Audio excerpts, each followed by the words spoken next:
Repare bem, há uns anos atrás eu recebi um convite para poder ir pregar num evento de jovens.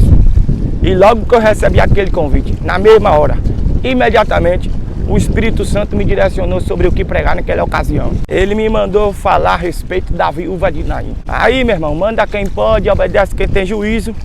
Diante do direcionamento, eu fui estudar, a respeito do texto. Essa mulher já tinha enterrado o marido, claro, é viúva. E a narrativa bíblica sobre ela diz que quando Jesus foi encontrar com ela, ela estava a caminho do cemitério pela segunda vez. Agora, para poder sepultar o seu filho, o único filho que ela tinha. E a Bíblia diz que Jesus ressuscitou o menino. Aí eu comecei a pesquisar, analisar o texto, aprender sobre o contexto, e Deus foi conversando comigo. Espia só. Naquela época a sociedade funcionava debaixo de uma construção patriarcal muito rigorosa. As mulheres não tinham vez e nem tinham voz. As mulheres eram ensinadas que sem um homem elas não seriam ninguém. Elas cresciam debaixo da ideia de que dependiam do homem.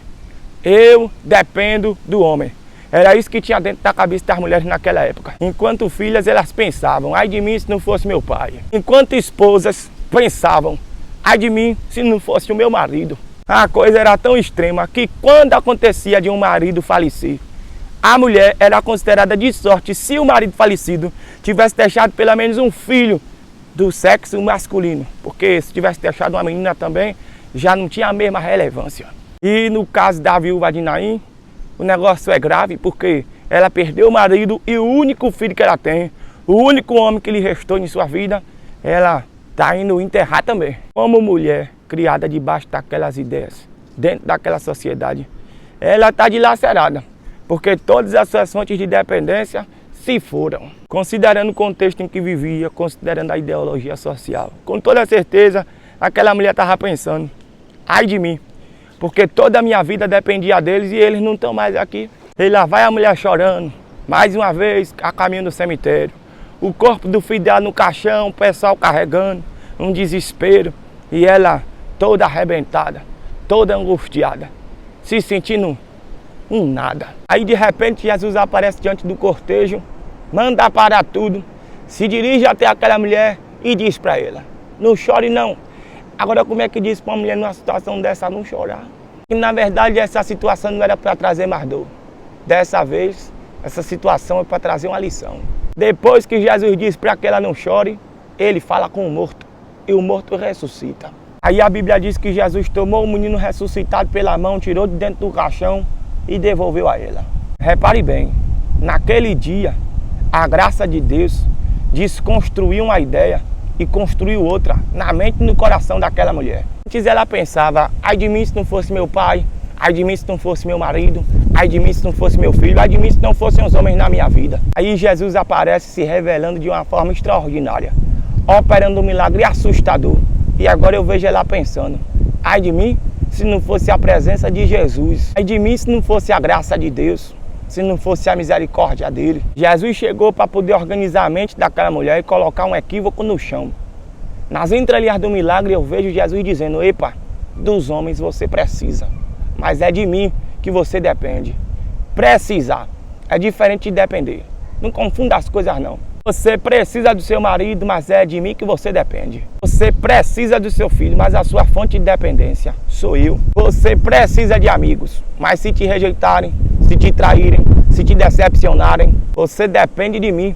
E eu sou seu amigo de todas as horas. Você não vai morrer por causa da ausência de alguém amado que partiu. Você não vai morrer de dor, nem de solidão.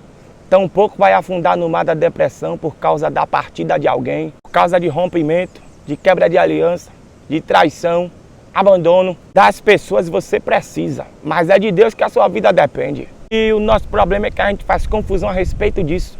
A gente se comporta como se a gente dependesse das coisas e das pessoas. Aí, quando alguma coisa ou alguém nos falta, tem gente que perde até o prazer de viver. A mulher de Jó é um exemplo dessa confusão que a gente faz. Quando ela perdeu coisas e pessoas, ela não aguentou, virou para Jó e disse, amaldiçoa teu Deus e morre. Porque na cabeça dela viver sem certas coisas e sem certas pessoas não valia a pena. Mas em contrapartida Jó disse, como fala uma louca mulher, tu falaste agora contra Jeová.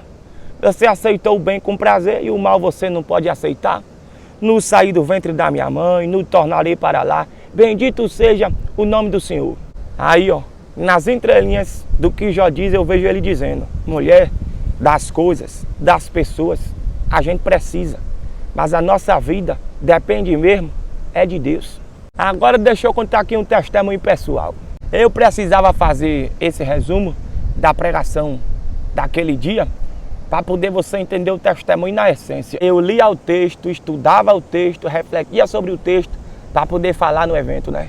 E Jesus ia conversando comigo. É de mim que você depende. Ao perder coisas, ao perder pessoas, não se desestabilize ao ponto de perder toda a noção, todo o equilíbrio. Lembre e nunca se esqueça que eu sou a sua fonte de dependência. O Espírito de Deus me dizia: é isso que você vai pregar no evento. Aí, um dia antes de eu viajar para poder ir pregar, eu fui arrumar a minha mala, né?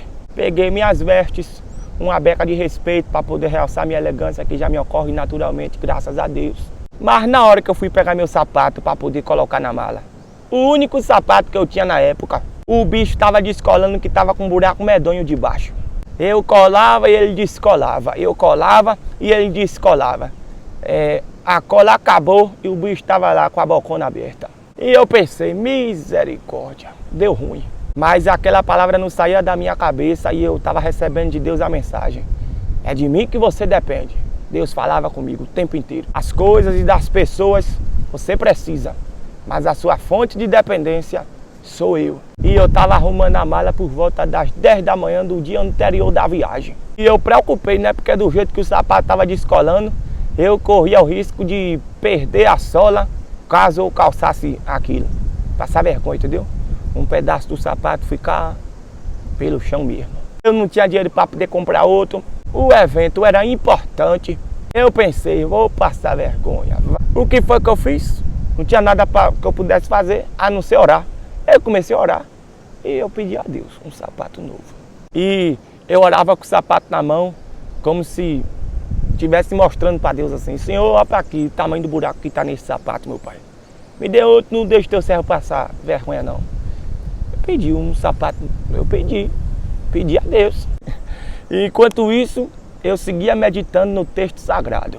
A preocupação com o sapato que ia se rasgando não era maior do que o peso de glória da palavra que Deus estava me revelando para poder eu pregar lá no dia do evento. Eu ouvia o tempo inteiro o Espírito de Deus dizendo: é de mim que você depende.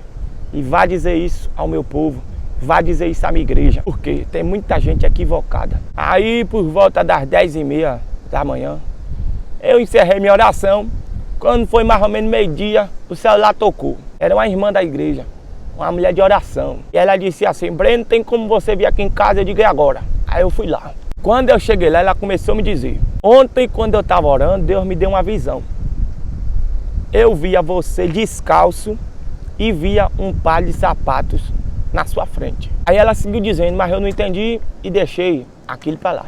Só que eu estava aqui em casa hoje de manhã lavando os pratos e eu tive a visão de novo. Eu via você descalço e um par de sapato na sua frente. Aí eu perguntei a Deus o que era que aquilo queria dizer e Deus falou comigo: minha filha, meu filho está precisando de um sapato novo, compre e dê a ele. Minha gente, eu orei na sexta-feira e na quinta-feira, um dia antes de eu orar, um dia antes de eu me dar conta do sapato que estava se rasgando, Deus já estava cuidando da resposta de uma oração que eu ainda ia fazer. Aí eu me lembro dos Salmos, número 139, o verso 4. O salmista disse que antes que a palavra venha à nossa boca, Deus já sabe o que é que a gente vai dizer. Eu orei na sexta-feira, mas Deus já tinha falado com ela na quinta e sábado, no dia de eu viajar de manhã cedo, eu estava colocando um sapato novo dentro da mala para poder chegar elegante no evento, não passar vergonha. E Deus naquele dia falou comigo e me marcou de uma forma profunda. Acima de tudo aquilo quanto eu preciso, está o Deus de quem eu dependo. Pode até nos faltar em alguns momentos aquilo que a gente precisa, mas o Deus do qual dependemos sempre cuidará de nós. E Ele olha por nós nos detalhes. Então, meu irmão, minha irmã, não fique atordoado, desesperado, angustiado, pensando até em morte por causa do que você perdeu, ou por causa daquilo que lhe falta, porque você não tem o que você precisa. que aquele de quem você depende cuida da sua vida com muito esmero. E eu queria deixar esse testemunho registrado aqui. Obrigado pela atenção, o prazer acabou. Deus abençoe e ilumine. Malhemos a palavra e voltemos para casa. Oh, graças a Deus, caminhadazinha boa.